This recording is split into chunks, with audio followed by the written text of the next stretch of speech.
How to add or insert a blank page in the Google Docs. Hello everyone, my name is Smile and in this video I'm going to show you how you can add or insert a blank page in your Google Docs. So to know how you can do this, watch this video till the very end. First of all, open your Google Docs.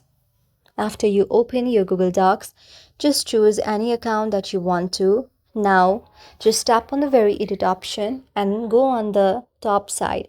Make sure your cursor is on the top side. Now, if you are in the PC, just tap on the insert option and you can simply tap on the page break option. But if you are using your Android phone, iPhone or anything, then you can surely see the plus icon on the top side. Just tap there.